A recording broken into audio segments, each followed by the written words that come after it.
Hello, everyone. This is Old School from What the Buck, coming to you live from Studio 76, i.e. Valrico, Florida. After the Bucks' first preseason game, we're going to do a quick wrap-up over at whatthebuck.net. We had a couple of questions we wanted to get answered in the preseason. We're not necessarily that interested in the score, though you always would prefer to win than to lose. But there were a lot of questions going into this season with the new coach, new coaches, new offensive system, new defensive system, a lot of new players.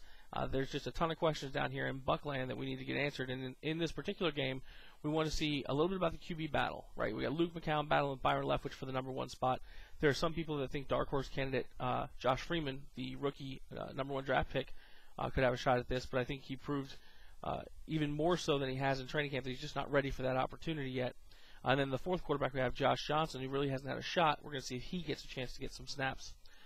The next question was about the offensive line and if they've adopted really that zone blocking scheme yet. That's something that's a big change from the previous blocking system that we'd used.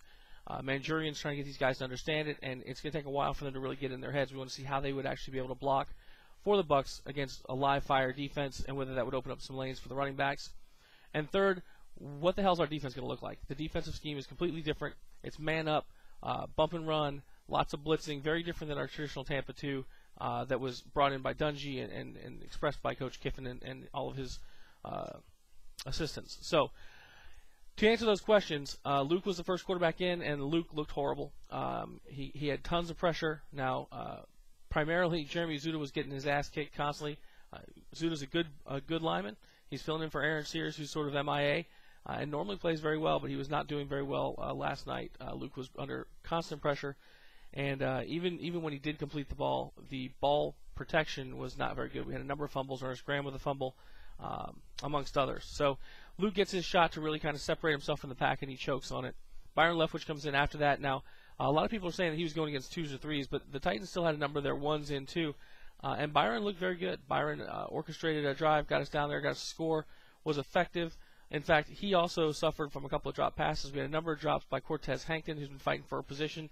And unless he does something miraculous in the next game, Cortez Hankton's going to be back doing whatever the hell he did before he went to camp, because he did not look good. Another guy who's really got to step it up if he wants a chance to make this team is one of my favorites, Maurice Stovall. He did not come to play last night. And to be honest, there are other guys who are coming to play. And if he doesn't step it up, he's going to be going somewhere else. Not sure where.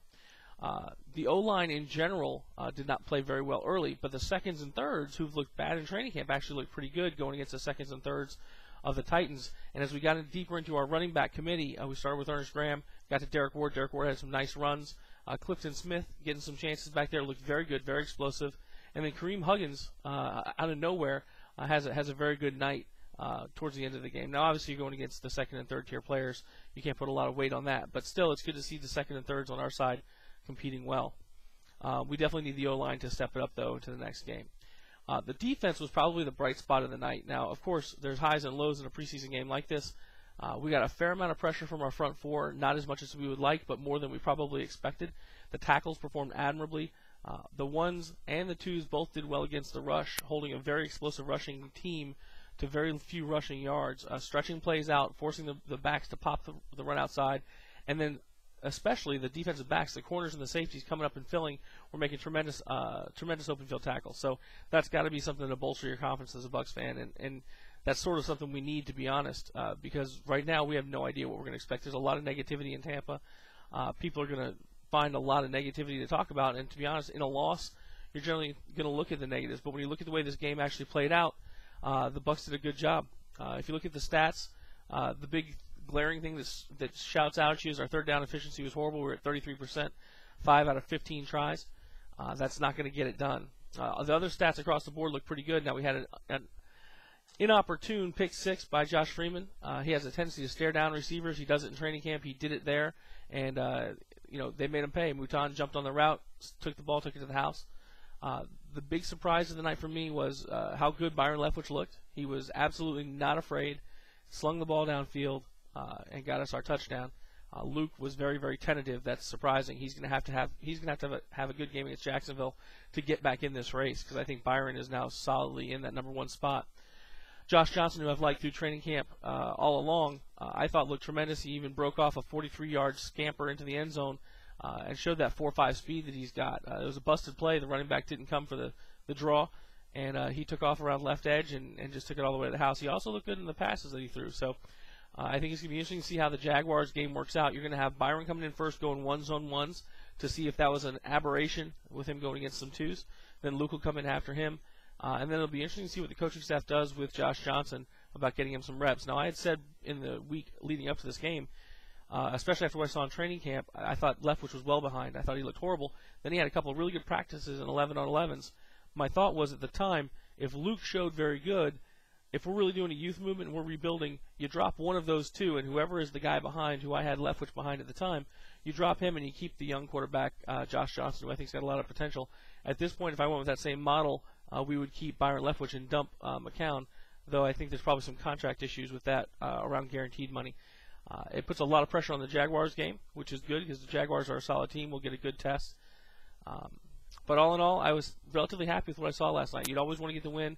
Johnson got us the touchdown, got us within one. Our defense had a chance to shut them down and get the ball back for our offense, and they just couldn't quite do it.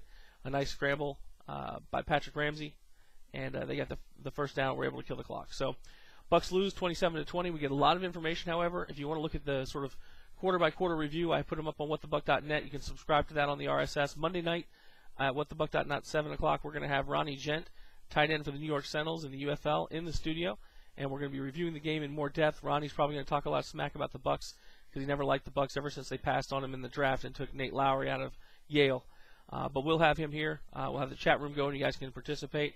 Remember, if you don't mind rating the video, let me know what you think about it. Hit the comments, and we'll be back as soon as something interesting happens. Thanks for tuning in.